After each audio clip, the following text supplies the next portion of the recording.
There have been so many changes in the past 30 years since I've worked in the business that they're too numerous to count.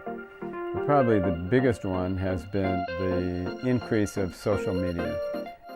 We come from a history of humanity that is all about communication between two people.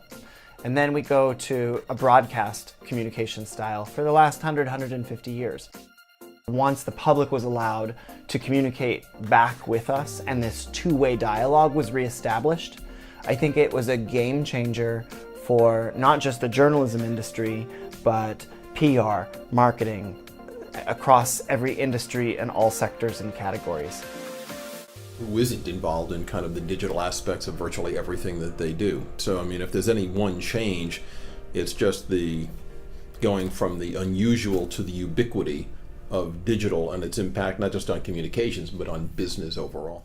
If we look at these social media influencers and their ability to publish and amplify content to large audience segments, this is a paradigm shift in how we do business. Today, social media influencers are the new royalty.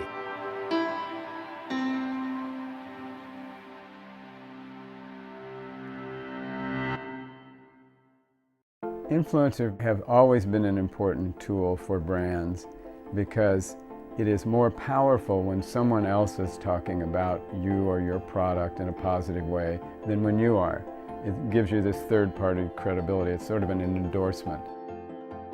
It used to be that the main influencers we dealt with in public relations were media. The conversation used to be about 5-10 years ago, what magazine covers do you have? What magazine covers do you have? That was the thing. People don't even talk about magazines anymore. Between Twitter and Instagram and Facebook, Reddit, I mean, that's the place where you can see where the cultural conversation is going. So we've had to adapt to that. People are reading about entertainment almost less looking for factual information as looking for recommendations or looking at what's hot or what people are talking about. Because not only do they want to have their time sort of mitigated by only paying attention to the things that are hot or people are talking about, they also want to be part of the conversation. So those people, friends, family, people they may follow, like influencers that you're talking about, sort of sift through the madness and say, out of the 300 things that are in front of you right now, these are the 5 that you should pay attention to. We just used to have radio, television, and print. And now you have dozens of social channels that are ways to reach people and also have conversations with them. So that's changed the whole dynamic of our business. I remember it was novel that a brand would say, oh my gosh, people are talking about us on Twitter. What are they saying? And they would freak out about every little criticism. That really grew an awareness of the power of it on a slightly negative standpoint, but then there was a growing awareness that, oh, we could influence that conversation, or we could learn from those valid criticisms and improve our products and build a better relationship by being good listeners and hearing from our customers. Companies in the last several years have seen an opportunity to become much more aggressive about self-publishing. So companies are much more in the business of content creation and syndication. The attitude is, if we don't tell our story, who will? Technology, social channels, platforms, and so forth kind of provide a way in which they can do that. So, virtually every company today sees themselves as a publisher of one sort or another. It's interesting what some of these large brands are doing now around content marketing. If you look at Marriott and their creation of their content studio, is they're putting a flag in the ground and saying, look, we are a media company. Having said that, the impact of that publishing and the impact of that syndication is still directly linked to how effective they are at getting influencers to embrace that content and share that content. About 85% of consumers want more of a humanized, two-way communication type of relationship with their companies on social and digital, but only about 20% believe that that's actually happening. The way they used to create content was in a vacuum, one-way communications. They used to think about what's the new product, what's the initiative that we really need to get there. Let's create one picture or one video, and we'll put it out across Facebook, Twitter, Instagram, YouTube. Now, each platform has a different type of person that follows that. Those are different types of content and different types of people. Consumers are very savvy, right?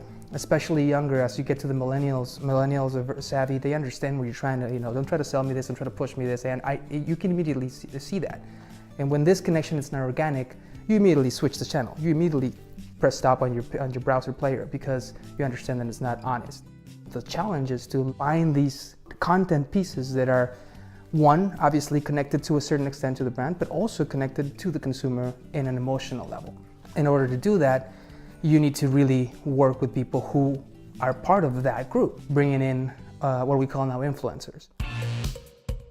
I would say the first time I really noticed the power of influencers rising was when I was working at Google and I was helping launch Google+. And at first our primary focus was to identify celebrities. As we were working with celebrities, we actually realized that there was these other communities of people who had followings that were just as big, if not bigger, and maybe their numbers weren't as big, but the engagement was a lot bigger. So the power that those influencers had, in a lot of ways, was actually more impactful than the power we saw the celebrities having. How's it going, bros? My name's PewDiePie. If you're on the internet and you want to find out something, we all pretty much go to Google. So I'm going to do, inspired by my girlfriend, Google myself. So I'm going to type, is PewDiePie, and then we get... There are people who exist outside of that traditional power structure and traditional ways of getting their voice across. So maybe they blog, but they're not a journalist, but still have a significant following and a significant number of people that are listening to them.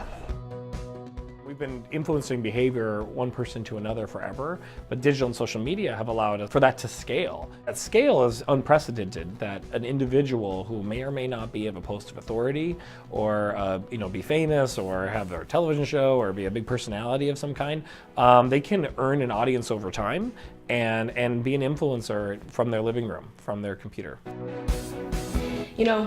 People often ask me, why don't I reply to negative comments? And that's because I only have two sides. I really see influencers as the sort of real embodiment of the social media revolution.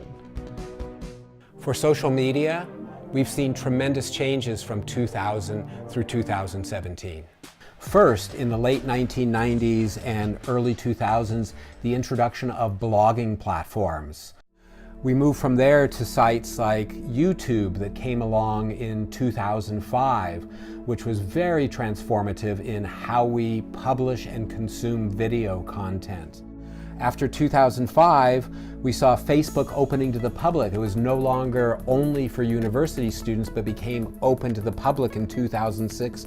That was the same year that Twitter also launched, and was this sort of odd little platform that had 140 characters on it. 2010, Instagram launched itself. 2011 was the beginning of Snapchat that came along.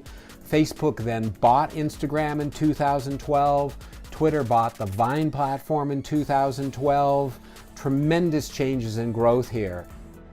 If I had told you in 2004 or 2005 that your MySpace page, your fabulously bedazzled MySpace page, was no longer going to exist in a couple years, most people wouldn't have believed me. But the fact of the matter is, social media, the social web, has changed tremendously in the last 15 years. It's dynamic and changing. It doesn't stand still.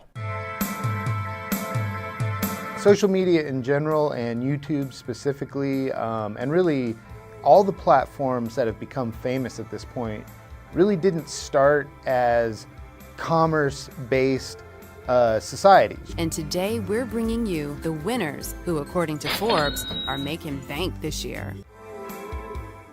YouTube started in 2005 just to tackle a technological problem at that time, which was the difficulties in transfer video.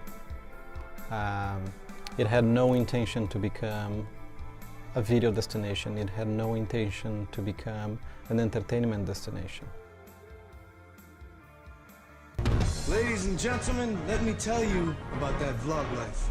100 days of me recording my life and getting to... There was a point in time, and I'm very happy to say that I was part of it.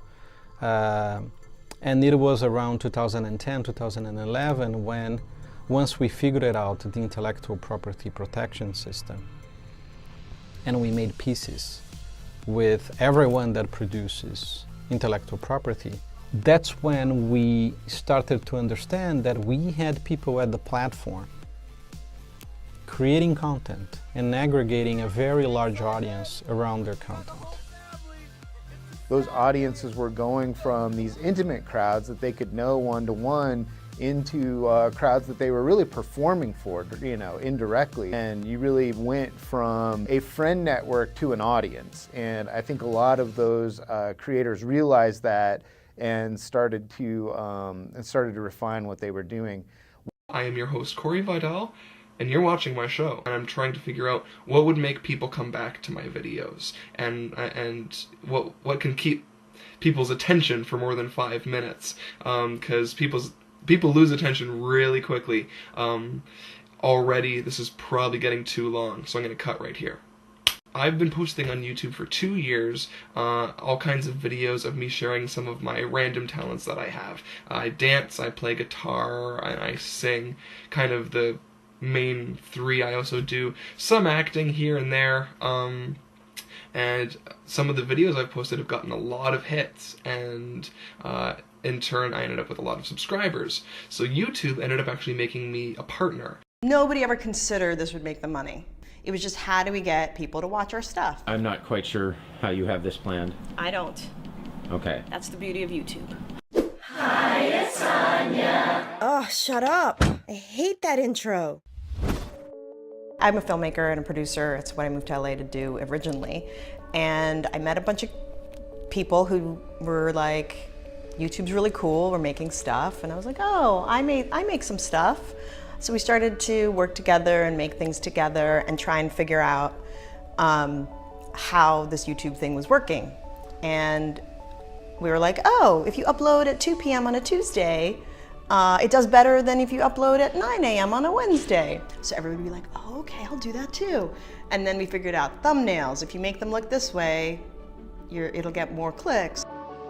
So we were kind of figuring out how the whole thing worked, and so I became part of that community. Hey Tanya, the space. Slowly, it started to grow, and that initial group of people became the first YouTube millionaires. I think most of them are still around, still millionaires. It happened because we were the very first platform that empowered people. For the very, very first time, we're giving people the ability to broadcast themselves. Hey, welcome to Shay Loss, the weight loss vlog where you're not fat. We're not picking the winners. The audience is picking the winners. So I think because we were the very first platform to empower people, we got this massive amount of young storytellers, many of them extremely knowledgeable, extremely talented, telling their stories to the world.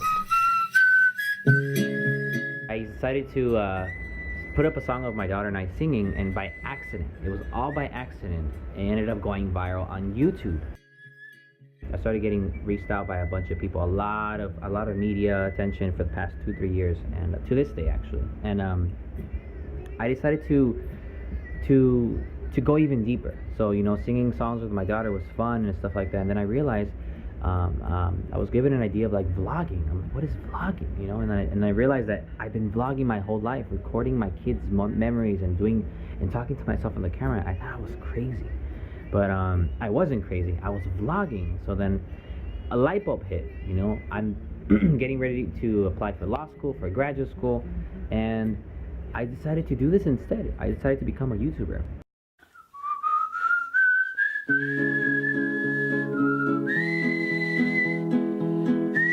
And just share my life to the world, focusing on family, community, art, and music, and really talking about things that matter to me, like immigration and everything I just said, and things that I care about. I really do care about this, and I really want to share this to the world, so I decided to do it out of fun and like really inspire people. I like to think about it as like influencer, you know, influencers 1.0, right? The reason why is it's really challenging to make good video content. The level of complexity is higher than an image. It's tough to find people who are really passionate about editing video and creating that content, so your pool of influencers or potential influencers is much smaller. You look at a platform like Instagram or a lot of these mobile social platforms, they're image-based. So you don't need to edit it, you don't have to have any sort of knowledge on how to create the content. You can just plug and play. And so we saw a much larger pool of potential influencers, and we saw a much lower barrier to entry to creating good content. So you put those together, and rather than seeing a handful of influencers emerge, we're seeing tens of thousands. As social media itself evolves and as we see new platforms, there's going to be the people who get it first. There's a whole different breed of influencers on Snapchat that didn't pick up YouTube and put it on Snapchat. They understood Snapchat as something inherently different. They understood that this whole concept of writing on the video is new. And so you've got people like GeoSnap and Myology and and Shonduras. These people who weren't influencers on other channels, but latched onto this thing so quickly and so natively, it was unbelievably creative. And then you do see other people copy them. You see brands copy them and follow them. Staying relevant, it's a lot of work. There's new apps all the time, and you don't know which ones are going to take off and which won't, so you have to get on them all. Musically is blowing up right now. I don't know why. And if you didn't get on early enough, you're out. I've grown as technology's grown. So right now, a really big thing that we have in the world of technology is live stream. So I was on live stream very early on. Back then we had Meerkat, and I was one of the top Meerkatters, and then we had Periscope. When I found out that now Periscope was coming out and you could save it on your phone, I was like, yes, the tech gods have kissed down on me and my efforts. So I dug into Periscope very quickly and very deeply. What is up, everybody? I'm proud to say I'm the top Latina Periscoper, continue to be. I'm actually nominated for a Shorty Award this year for Periscoper of the Year. For me, I've always had a natural inclination for technology, so being able to really combine that, and more importantly, being able to use it as a pipeline for me to share what I go through with the hopes of inspiring them to pursue their dreams and their passions is really what my overall community theme is, which is Love Bug Nation. In the interviews I've done, I often find that the viral sensation has to do a lot of work to sustain those connections. And you'll see that sometimes. You'll see somebody who goes viral and becomes sort of culturally famous for a moment in digital space, either through a newscast that ends up on YouTube and blows up, or one picture that everybody starts sharing all over the place, and then we find out who that person really is in the world and they become influential. The internet was buzzing, wondering just who this cashier cutie might be. I went from 114 followers on Twitter to 350,000 in one night. 24 hours ago, no one... I was just like a normal cashier at Target, and then some girl took a picture of me, and I never saw her take a picture of me, but there was a group of girls that would come in and take pictures of me every once in a while. I would notice it sometimes, but this one I didn't. My manager came up to me one day, it was on a Sunday, I remember. She came up to me and she was like, have you seen this picture of you? It has 20,000 retweets on Twitter. And I was like, no. I thought it was fake. Right. And then... that picture. Yeah. Uh-huh. And then about an hour later, Ellen reached out to me a couple days after that.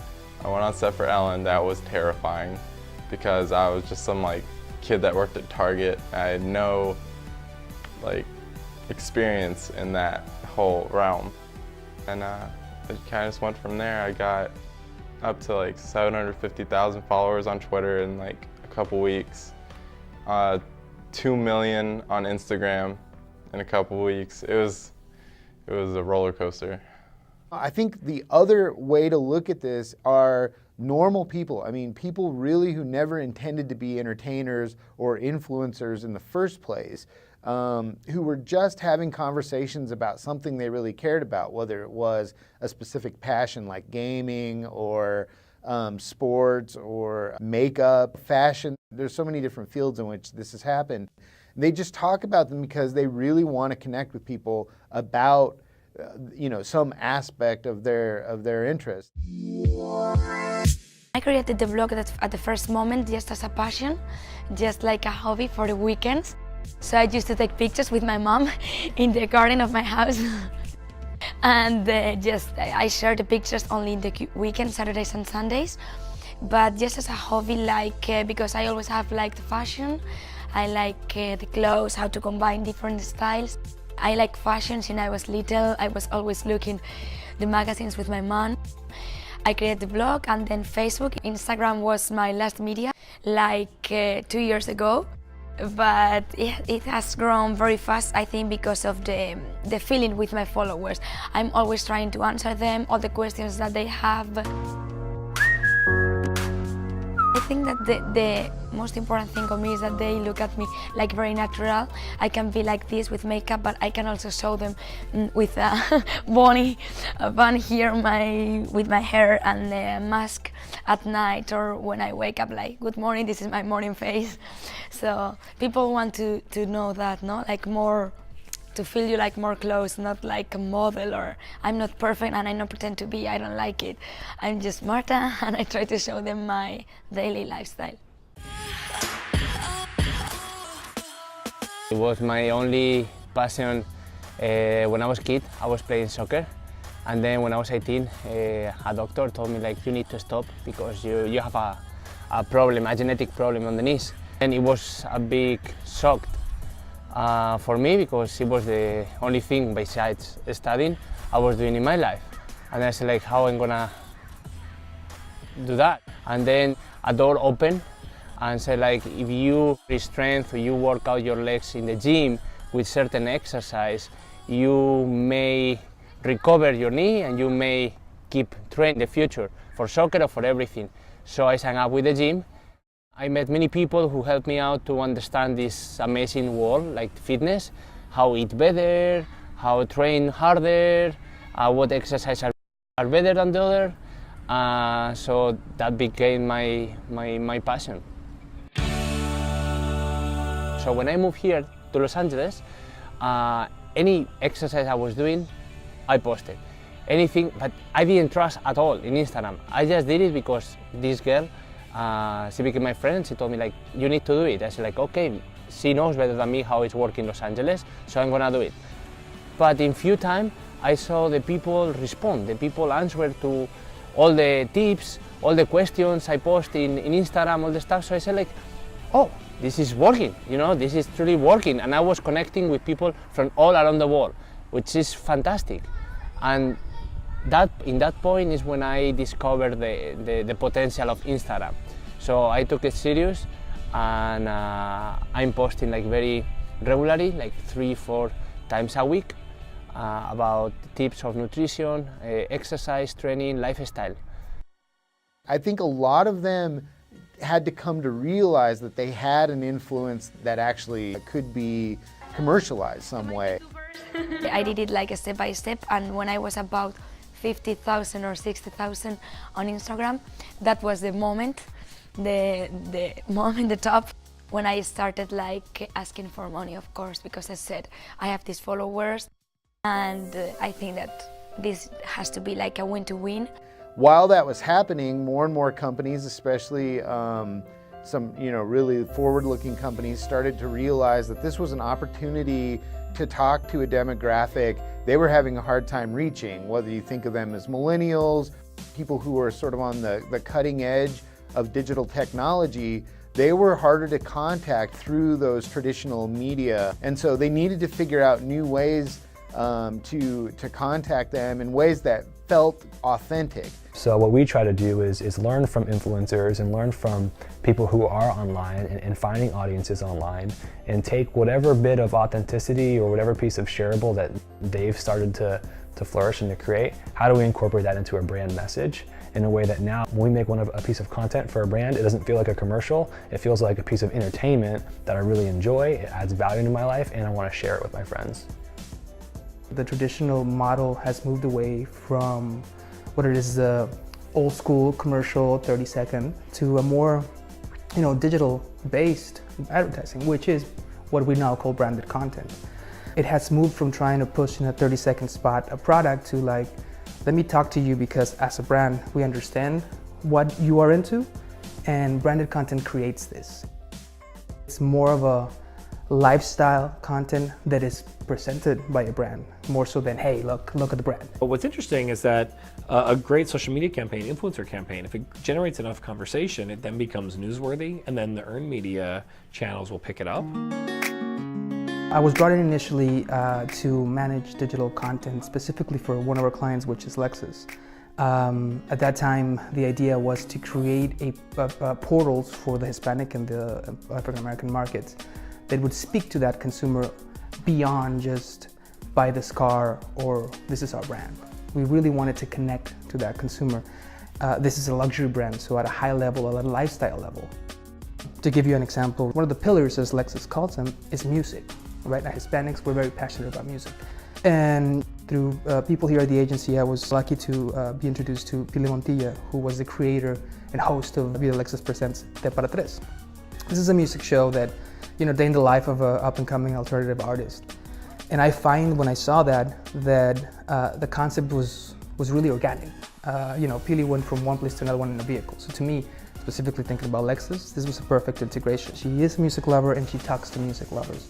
And there's a very direct connection.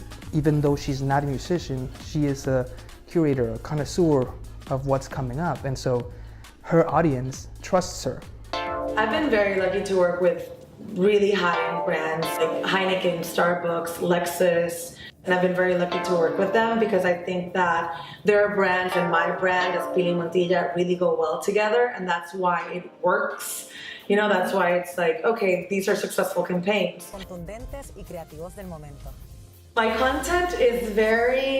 it's really like my life. So it comes from a very genuine place. It comes from really connecting with my followers and showing them what my life is like. When it comes to a brand, I really sit down with the brand and listen to what their purpose is and what the goal of that campaign is. And then through that information, then obviously the content that I'll put out there will relate to them as well as to me. I think influencers who are now being mentioned as, the new kings of media and promotion, I think that I agree with it. I think that in the last couple of years, we've seen how influencers are very important to marketing. However, the one thing that I will say is that when you look at an influencer, you gotta look beyond his numbers, beyond how many people he reaches. He can have millions of followers.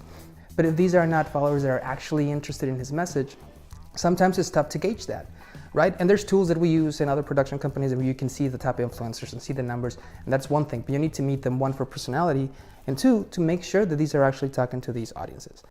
So when we're advising clients or when we're doing research, anything we're finding now, everyone is talking about you've got to engage people with smaller followings, meaning that they're trying to find their tribe.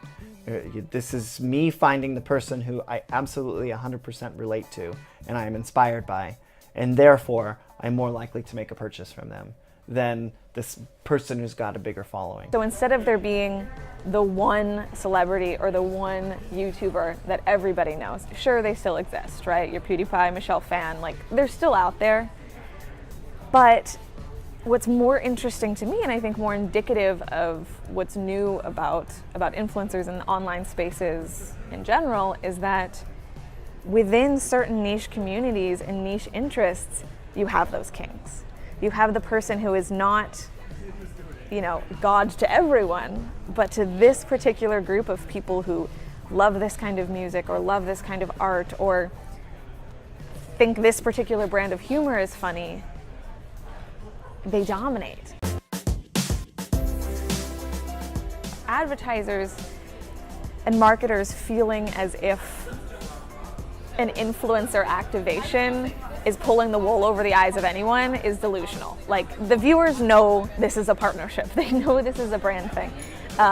So I think using the word authenticity, people often think oh, it doesn't look like an ad. No, consumers know that they're being paid for this or they're getting something from it. The FTC requirements have made it extremely clear that you have to basically beat people over the head with the fact that this is a partnership. The language that the FTC uses that requires influencers to disclose that they have a relationship of some kind with the brand they're talking about, it has to be clear and conspicuous.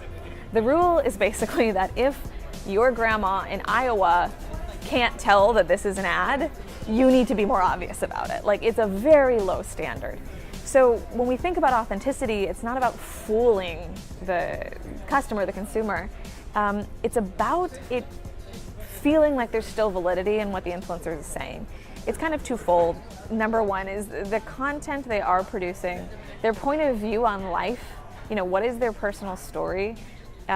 Is this a product they would, or brand they would actually use or be open to? Or if not, is there a damn good, super creative reason why, and we're intentionally disrupting it? You should never try to deceive the consumer. What we see is there's nothing wrong with partnering with a brand, right? People understand the same way a television network has commercials, right? Or a TV show has product placement. It's the same thing. But the way I like to look at it, it's almost like through the analogy of a professional surfer.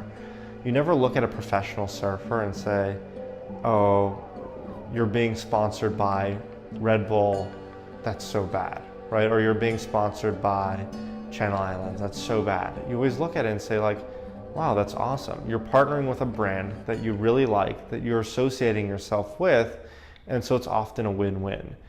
Because I'm very true to who I am and very true to that message, most brands know when they reach out to me, it definitely has to be not just a win for them, but for me, the thing that I'm always thinking about is how is this win going to be a win for my community?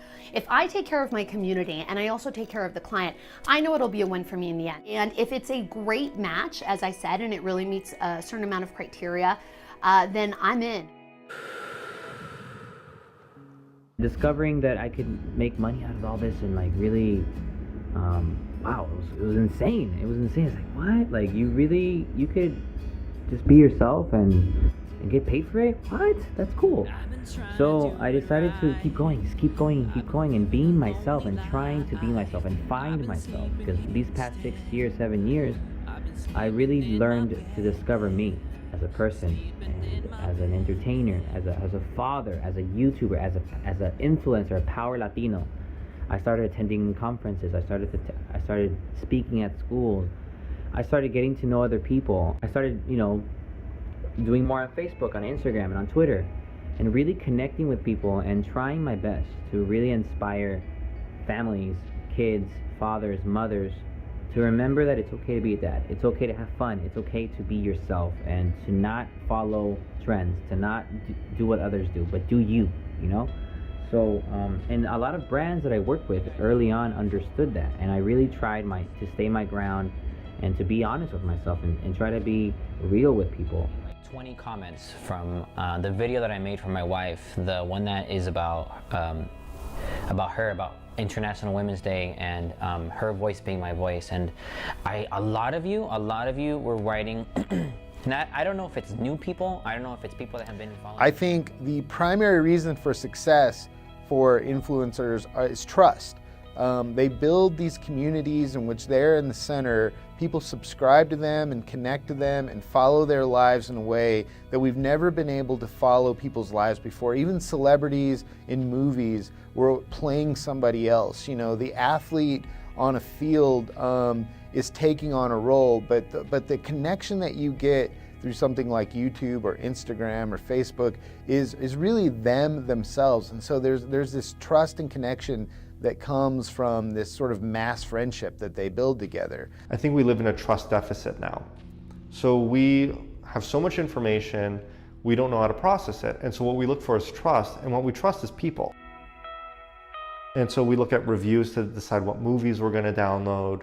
We look at reviews to decide what restaurants we're gonna eat at. We look at recommendations for which cars we're gonna buy. So we really look to people to make almost every decision in our life. And so influencers are just one part of that.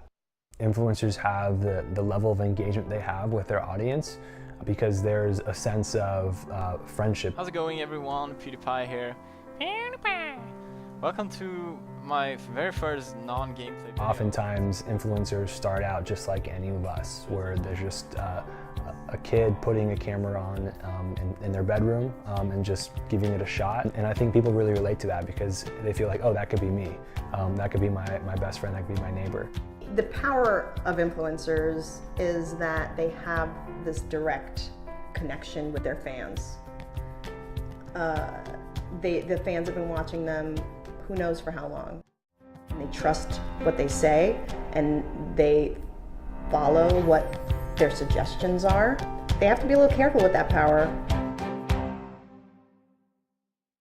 Well, we're always looking for what's happening next and trying to be aware of that. And we partner with lots of outside companies to help us be on the cutting edge. Whole companies have grown up in this space now, who are intermediaries between brands and influencers. I'm 26 years old. I think I made it to the Forbes 30 Under 30 list just because a lot of the traction we're getting in the space. We have a few awards and accolades from previous work we've done. And I think as well, the influencer marketing space is a very young space and has a lot of opportunity for young entrepreneurs to step up.